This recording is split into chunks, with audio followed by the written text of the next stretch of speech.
Well, I wanted to begin the interview with Jimmy B. Williams. Harvey Newman is present, and Kalechi, and I'm Andrea Young. And we appreciate your sharing your time with us and your insight, into this project. And we've been sort of beginning the interviews by asking about, kind of how you came to be in Atlanta, because as you know from the project, part of our thesis, I guess, is that there is sort of an Atlanta way. There's something, unique about what's happened in Atlanta that we want to share for future Atlanta leaders and for other people building cities. So you want to start with how I happen to be? Yeah. How you happen to be? Well, I can make it long or short. I hit it lucky to be here for sure. Raised in North Georgia and went to a prep school called McCauley, military school up in Chattanooga. And the headmaster there was a guy named Bill Presley, married in McCauley. And Dr. Presley came here, MAPS we call it, North Avenue Presbyterian. And he left McCauley and came here, and that was the year I graduated. Bought a house out near Emory on Oxford Road. He got me a scholarship to Emory. I didn't have any money, and Dr. Presley's my hero, and you know what he did. I happened to get here, and I attended, got to my job, got to the old trust company, bus from Emory, the bus stop on 10 Prior Street. Thought I was going to get a Rhodes Scholarship, and I didn't get one. Service. And I needed a job for 2 or 3 months before they took me. And that's the capsule of how I got here. You came back after the service? I came back, and then we got banks all around. And actually, when I went into service, old man John Sibley, who you've heard of, was the head of the trust company. And I all worked. If you went for the service, you had to take the state, and then we've got banks all around. When did Mayor Hartsfield die? It was about. I think it was early 70s. Yeah. Because I remember just barely knowing him. I knew Chief Jenkins was over at Mr. Woodard's house. I ended up in Mr. Woodard. I got close that way, but that's the way I got to know the mayors. What was your impression of Mayor Allen and what he brought to the city, sort of his vision for the city? Well, I'm still awestruck by Mayor Allen. And I've hunted with him 1,000 times at Mr. Woodard's plantation. Been under his spell.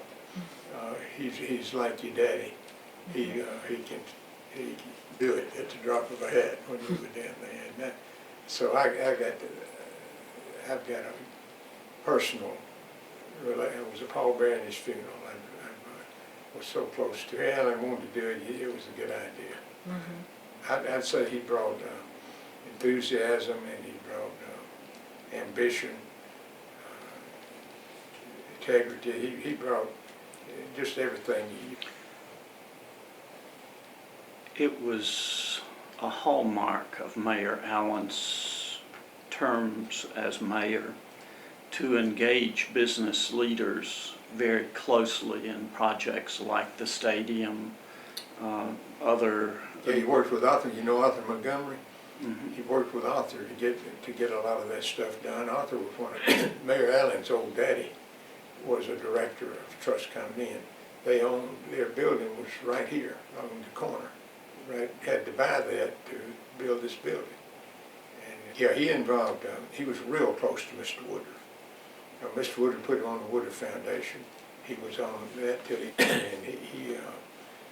was real close to him. What was he like, Mr. Woodruff, and how do you think he influenced sort of the Atlanta?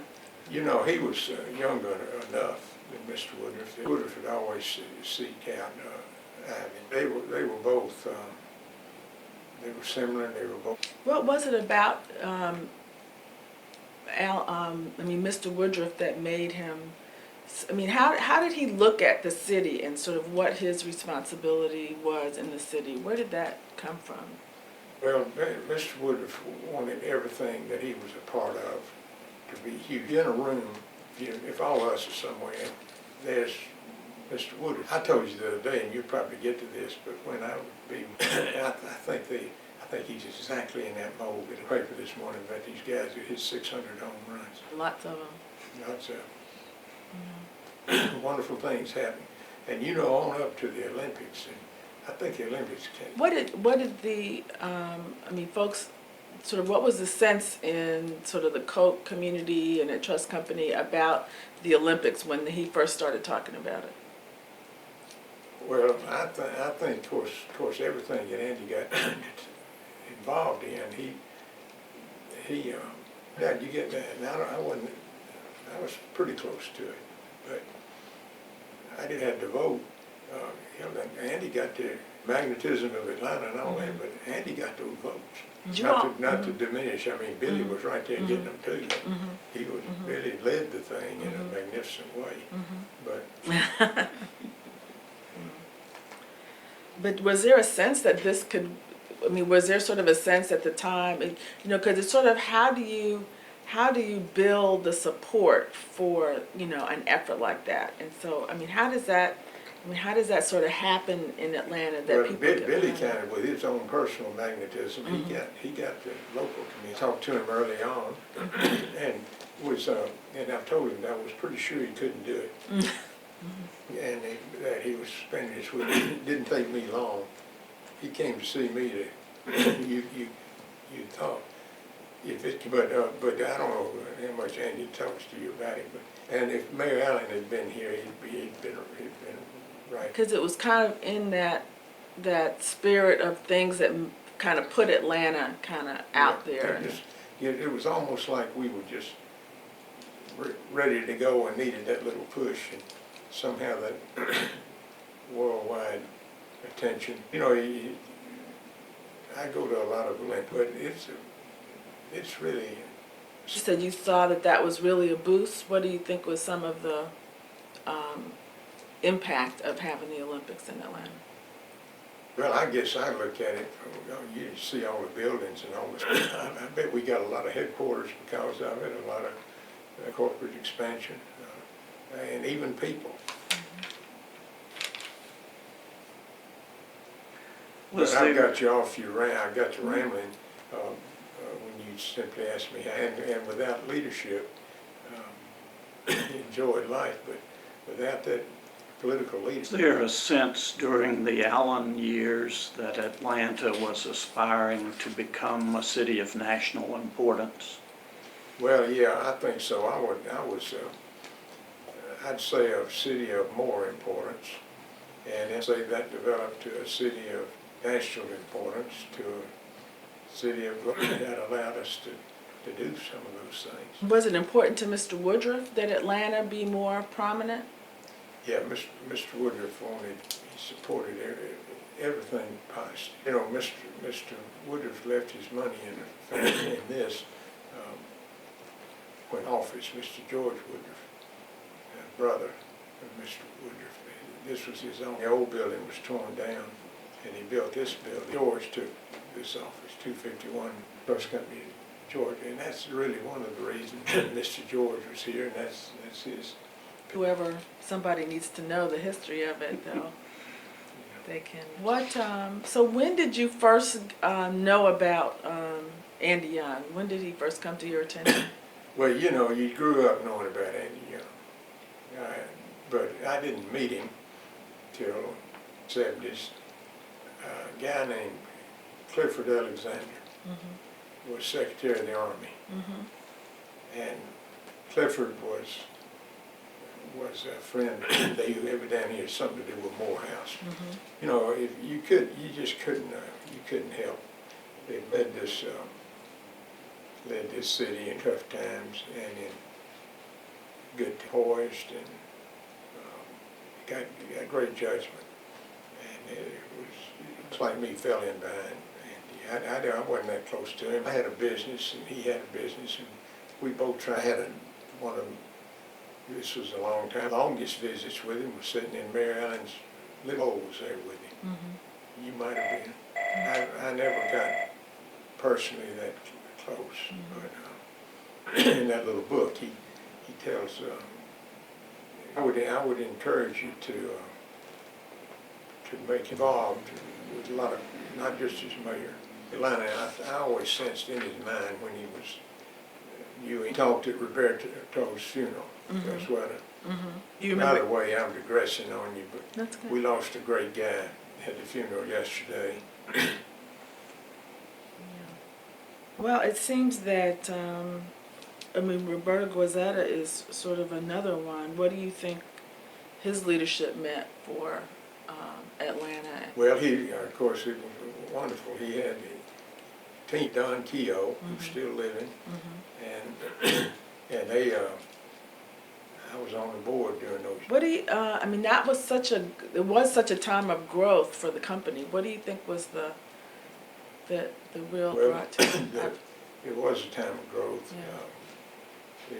Times were just good, but multiple of that happened under that decade of the 70s, had about a 1% per year. In 1979, Mr. George Coke stocks took off about that time. Felt real close to Andy and to Mayor Allen. What lessons could today's Atlanta leaders learn from some of these relationships that you enjoyed with Mayor Allen and Mr. Woodruff and other leaders in the city at that point in time? What lessons could we help impart to a new generation of leadership in the city from these older partnerships? Well, that's an interesting, you ought to be able to do it. There ought to be a way to project some of that. The current people felt like these guys weren't out for themselves. Felt like they thought if it happened to the town, then it would happen to them.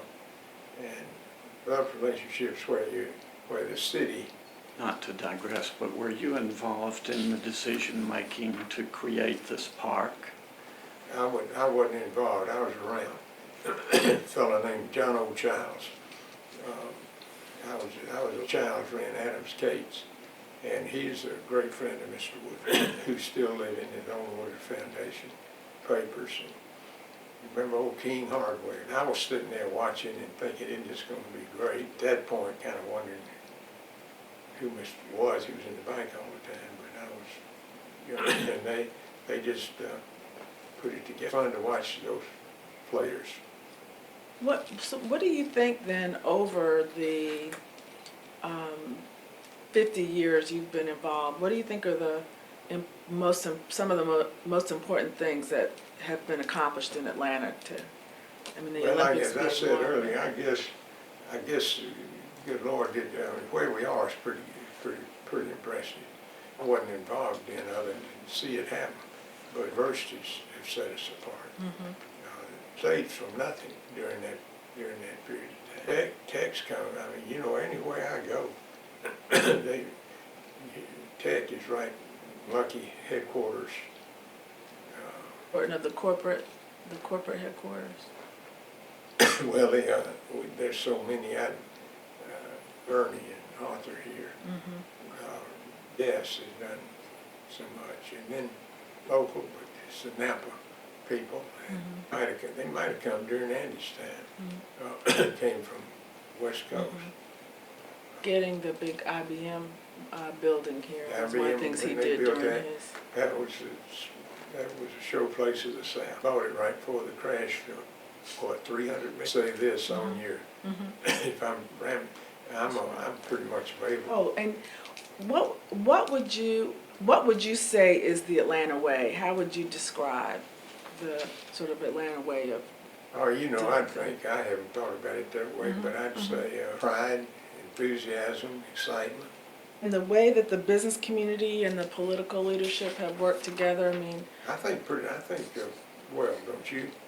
I think in recent years, I think right now, that it's working. You know, we got a real product if we sell it right. And what do you think how would you describe the product?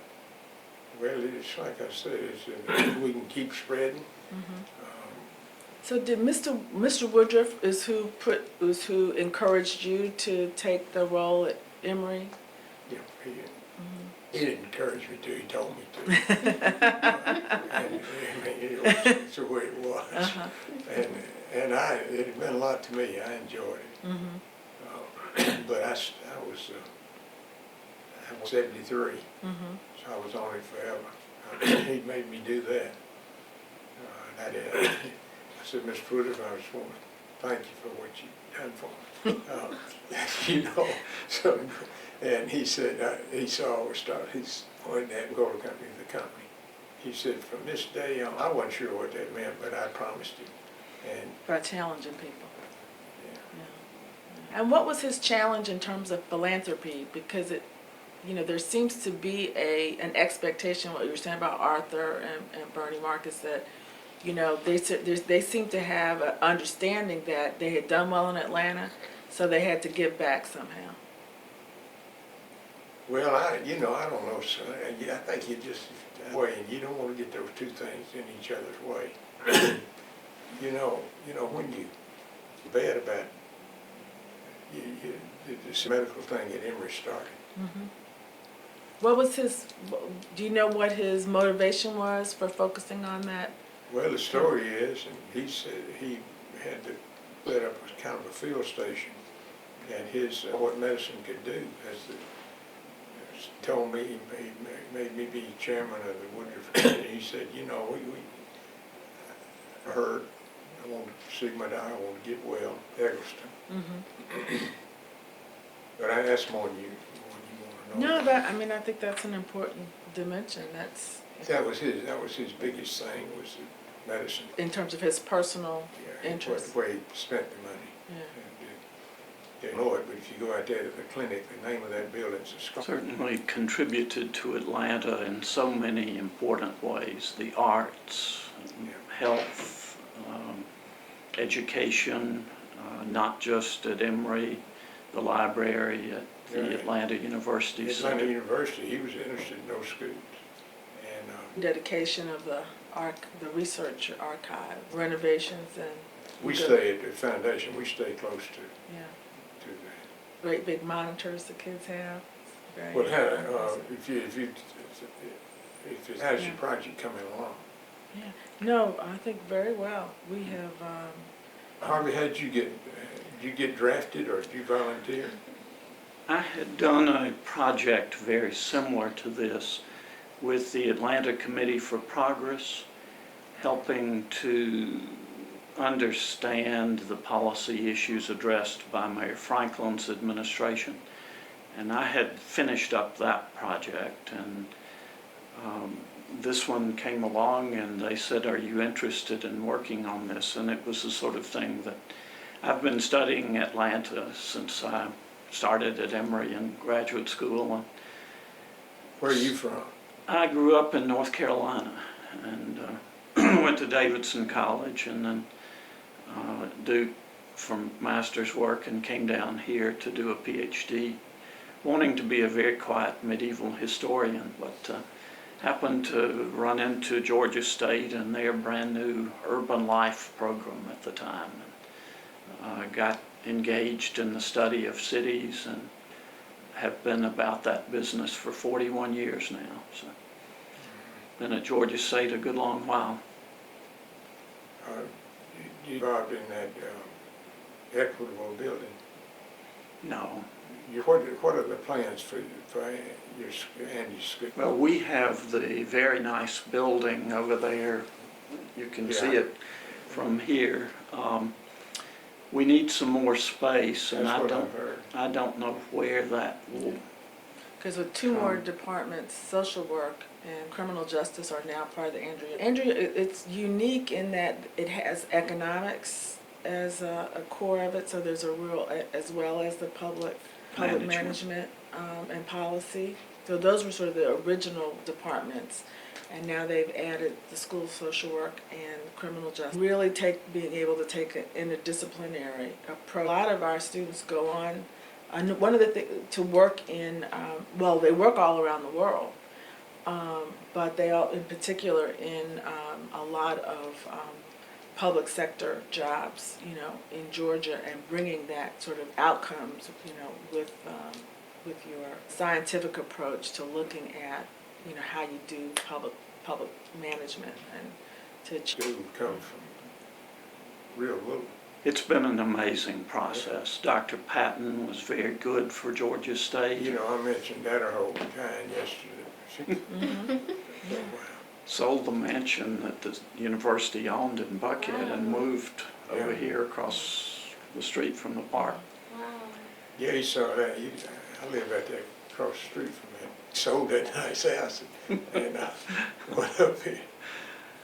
I guess he was on top of Muse's building, wasn't he? He was for a long time. He's not And, there now. No, he and his wife still own a condominium overlooking Olympic Centennial Park, although they spend most of their time in Florida. She still comes up to Emory for her medical treatments, and so I see Dr. Patton once a month or so. Well, I knew him pretty well for a while. Yeah, what year did you get to Georgia State? 1970, I started here. Well, there wasn't hardly a Georgia State. No, we had just become a university. I still Yeah. had Georgia State College stationery that somebody gave me to use up. And it was still expanding. The business school was at the core of it. We always, here at the bank, we had a program, you probably know, where if an employee would go to Georgia State and make an A, we'd pay for it. A B, we'd pay some percent, a C, some percent. Up with degrees at Georgia State. First, On Langdale. Was that just the business school, or was that any? I think that was anything. I think Louise out here, I think she did that. I'm not sure. A lot of people. it was a fun program. You probably know Mike Mescon. Yeah, I knew Mike. Um, And his boy. Mike's still around. Mike is still teaching. Yeah, the two of them teach a leadership course. You should ask Mr. Mike Williams. could wear you out. He does, and continues to amaze me. Yeah. But for the last 5 years now, we've been teaching together, and it is Well, a, Doug, tell him, he probably won't remember me, but I remember him well. Tell him we talked. I will do that. I will see him very soon. Now, I'm talking about old Mike when he was, young. He came to work here in the early 1950s. I bet you he's older than I am. He's 88 or 9. Yeah. He won't tell me how old he is. I say I'm 65, and he just dismisses it by saying, I have sport coats older than that. Well, actually, one of the ways this book really came about, although we had, when I did An Easy Burden with my dad, we had the idea that we would do one on his time as mayor of Atlanta and so forth. But when I was in Leadership Atlanta, and he was speaking for sort of the Leadership Day and telling some of these stories, and you know, you had all these folks saying we don't know about this, and so you know that's sort of the genesis, and that's one of the things that Harvey and Mike try to do is they teach a leadership class at Georgia State at in the Andrew Young School to sort of bring Back that. during those years, you could go anywhere and Mike was speaking. He is a gifted speaker still, Oh, yes. and the students just adore him, and it's good for him. Well, I bet you've had a big part to play in what's going on. Well, It's been one of the things, like I said, the airport, it's been one of the. Well, I think all of the higher education institutions have a role to play. Agnes Scott, And they're doing it together more. they are. And I enjoy working with colleagues at Clark Atlanta University, at Georgia Tech, and Emory as well. But it's hard to imagine what this older downtown area would look like without the Georgia State presence. Yeah, it's, and I one, think we lost the Equitable I transaction. think so. Don't know what happened there. I've heard Well, stories. I think the other guy just came in over you. Right. But I think this building will be a tremendous asset to the university. Of course, I'm always Well, sentimental. make them give you 251 trust company. Yeah, if you get to come out, I know we're right on your Well, time. did this do it for you? Yeah, this is great. We'll go back and look through this, and if we have any additional, questions or things we want to clarify. I'm gonna be with a bunch of guys that are great admirers of your daddy. Well, thank you. Welcome on in. Give 'em a